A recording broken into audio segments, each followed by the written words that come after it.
Hi സുഹൃത്തുക്കളെ, ഒരു പുതിയ വീഡിയോയിലേക്ക് സ്വാഗതം. ഹൈ ഡിയർ, നിങ്ങൾ ആദ്യമായാണ് ഈ ചാനൽ കാണുന്നതെങ്കിൽ സബ്സ്ക്രൈബ് സപ്പോർട്ടും ചെയ്യാൻ മറന്നു പോകരുത്. നമുക്ക് വീഡിയോയിലേക്ക് പോവാം.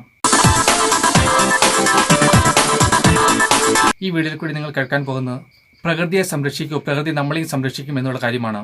ഈ ഭൂമിയിൽ നമ്മൾ ജീവിക്കുന്നത് പരസ്പര സഹവർത്തിത്വത്തിലൂടെയാണ്. പരസ്പര സഹകരണമില്ലാതെ ഈ ഭൂമിയിൽ ജീവിക്കാൻ സാധിക്കത്തില്ല. ഈ ഭൂമിയിലുള്ള സകലതും നമുക്ക് ഉപകാരം ചെയ്യുന്നവയാണ്. അതിനായിട്ടാണ് പ്രകൃതി അവയെല്ലാം സൃഷ്ടിച്ചിരിക്കുന്നത്. അത് വൃക്ഷങ്ങളാണെങ്കിലും ജീവികളാണെങ്കിലും എല്ലാത്തിനെയും സൃഷ്ടിച്ചിരിക്കുന്നത് പ്രകൃതി പല പല ഉദ്ദേശങ്ങൾക്ക് വേണ്ടിയാണ്. ഇതെല്ലാം മനസ്സിലാക്കി നമ്മൾ പ്രവർത്തിക്കേണ്ടത് ആവശ്യമാണ്. പ്രകൃതിയിൽ പല പല വൃക്ഷങ്ങളും കാടുകളും എല്ലാം ഉണ്ട്. മനുഷ്യരുടെ ഒരു വലിയ പ്രത്യേകത ഈ കാടുകളെല്ലാം വെട്ടിത്തെളിച്ച് പ്രകൃതിയെ നശിപ്പിക്കുന്നത് എന്നുള്ളതാണ്. പ്രകൃതിയെ ഈ വിധത്തിൽ നശിപ്പിക്കാതെ കാടുകളും മരങ്ങളും എല്ലാം സംരക്ഷിക്കുകയാണെങ്കിൽ അത് നമുക്ക് തന്നെ വളരെയധികം പ്രകൃതി തിരിച്ച് ഗുണം ചെയ്യുന്ന ഒന്നാക്കി തീർക്കും. ഒരു മരം മുറിക്കുകയാണെങ്കിൽ മറ്റ് 2 മരം നടുന്ന ഒരവസ്ഥയായി തീരണം നമ്മുടെ സ്വഭാവത്തിൽ സംഭവിക്കേണ്ടത്. അതേപോലെ ഭൂമിയിലെ മണ്ണ് മുറിച്ച് മാറ്റുക. പല പല സ്ഥലത്തും മണ്ണെല്ലാം എടുത്ത് പ്രകൃതിയുടെ അവസ്ഥകളെ മാറ്റിമറിക്കുക, മലയെല്ലാം ഇടിച്ചു കളയുക തുടങ്ങിയ അവസ്ഥകളെല്ലാം സംഭവിക്കുന്നുണ്ട്. ഇതൊക്കെ പ്രകൃതിക്ക് വിരുദ്ധമാണ്. അങ്ങനെ സംഭവിച്ചാൽ പ്രകൃതി തന്നെ അതിനെതിരെ തിരിച്ചടിക്കും. അത് നമുക്ക് താങ്ങാൻ സാധിക്കത്തില്ല. നമ്മൾ പ്രകൃതിയെ സംരക്ഷിക്കുകയാണെങ്കിൽ പ്രകൃതി നമ്മളെയും സംരക്ഷിക്കും, നമ്മുടെ ആവാസ വ്യവസ്ഥയെ സംരക്ഷിക്കും. നമുക്കതുകൊണ്ട് മെച്ചമേ ഉണ്ടാക്കി തീർക്കത്തുള്ളൂ. ഇക്കാര്യം നമ്മൾ മറന്നു പോകരുത് ഒരിക്കലും. അതേപോലെ തന്നെ സഹജീവികളെ സ്നേഹിക്കുവാൻ പഠിക്കുക, അവരെ ഉപദ്രവിക്കരുത്. അത് കാട്ടുജീവികളാണെങ്കിലും അല്ലെങ്കിൽ നമ്മൾ വളർത്തുന്ന ജീവികളാണെങ്കിലും പല രീതിയിലുമുള്ള ജീവികളുണ്ട്. അവയൊന്നും ഉപദ്രവിക്കാതിരിക്കുക. ഇതൊക്കെ പ്രകൃതിപരമായി നിർമ്മിക്കപ്പെട്ടിട്ടുള്ളവയാണ്. പ്രകൃതിപരമായി ജീവനത്തിന് വേണ്ടി അവയെ നിയോഗിച്ചിട്ടുള്ളതാണ് എന്ന് നമ്മൾ മനസ്സിലാക്കിയിരിക്കുക. അത് കാട്ടുമൃഗങ്ങളാണെങ്കിൽ പോലും അവയെ അവയുടെ വഴിക്ക് വിട്ടേക്കുക. അല്ലാതെ അവയെ ഉപദ്രവിക്കാൻ നമ്മൾ ശ്രമിക്കരുത്. പ്രകൃതിയിൽ അടങ്ങിയിരിക്കുന്നവയാണ് അവയെല്ലാം ഉപദ്രവിച്ചു കഴിഞ്ഞാൽ ഒരു പരിധി കഴിയുമ്പോൾ പ്രകൃതി തന്നെ അതിനെതിരായി നമുക്കെതിരെ തിരിച്ചടിക്കാനുള്ള സാധ്യതയുണ്ട്. ഇപ്പോൾ തന്നെ നമ്മൾ ചിന്തിച്ച് നോക്കുക, ഈ ഒരൊറ്റ വൈറസ് അത് വിതച്ച അവസ്ഥകൾ എന്തൊക്കെയാണെന്ന്. പിടിച്ചാൽ കിട്ടാത്ത വിധത്തിലാണ് കാര്യങ്ങൾ പോകുന്നത്. അപ്പോൾ ഇതെല്ലാം നമ്മൾ മനസ്സിലാക്കിയിരിക്കുക. പ്രകൃതിയോട് ആ രീതിയിൽ പെരുമാറുക. മറ്റുള്ളവരെ നന്നായി സ്നേഹിക്കാൻ നമ്മൾ പഠിച്ചിരിക്കുക. സഹജീവികളെയും അതേപോലെ തന്നെ മറ്റുള്ള എല്ലാ മനുഷ്യരെയും നമ്മുടെ സഹോദരന്മാരെ കണ്ട് സ്നേഹിക്കാൻ പഠിച്ചിരിക്കുക.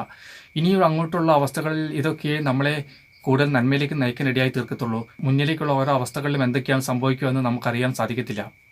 അതുകൊണ്ട് പരസ്പര സഹകരണത്തിലും സഹായത്തിലും എല്ലാം പോവുകയാണ് ഏറ്റവും നല്ല ഒരു കാര്യം. അതേപോലെ അന്തരീക്ഷ മലിനീകരണങ്ങളൊക്കെ പരമാവധി കുറയ്ക്കുവാനായി ശ്രമിക്കുക. സകല സ്ഥലവും മലിനമാക്കുന്ന അവസ്ഥ, ഈ അന്തരീക്ഷ മലിനീകരണങ്ങളെല്ലാം പ്രകൃതിക്ക് വളരെയധികം ദോഷമാണ്. അത് പ്രതിപ്രവർത്തനം ഉണ്ടാവും. അന്തരീക്ഷത്തിൽ വളരെയധികം മാലിന്യങ്ങൾ അടിഞ്ഞുകൂടുകയാണെങ്കിൽ അതെല്ലാം മുകളിലേക്ക് ചെന്ന് പിന്നീട് അത് ആസിഡ് വഴിയായി താഴേക്ക് വരാനുള്ള സാധ്യത, അങ്ങനെ പല രീതിയിലുള്ള പല പ്രവർത്തനങ്ങളുമുണ്ട്.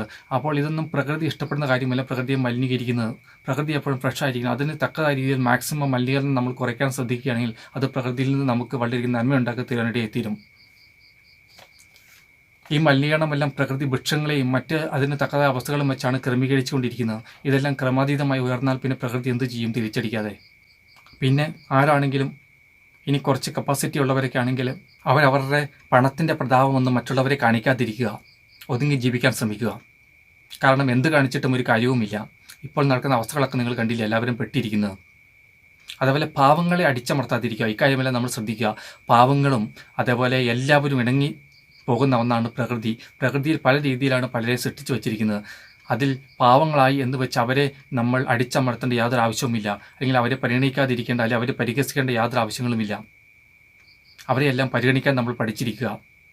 അല്ലെങ്കിൽ അതും പ്രകൃതിക്ക് യോജിക്കുന്ന കാര്യങ്ങളൊന്നുമല്ല.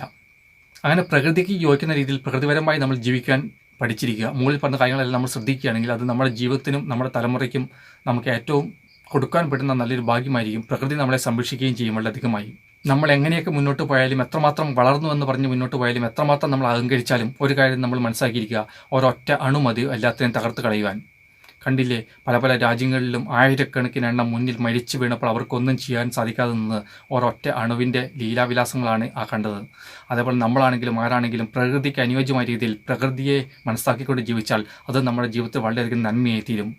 ഇക്കാര്യം നമ്മളെല്ലാവരും മനസ്സിലാക്കിയിരിക്കുക. വീഡിയോ കണ്ടതിന് ശേഷം ചാനൽ സബ്സ്ക്രൈബ് ചെയ്യാൻ മറന്നു പോകരുത്. പുതിയ ഒരു വീഡിയോയിൽ വീണ്ടും കാണാം. Bye bye.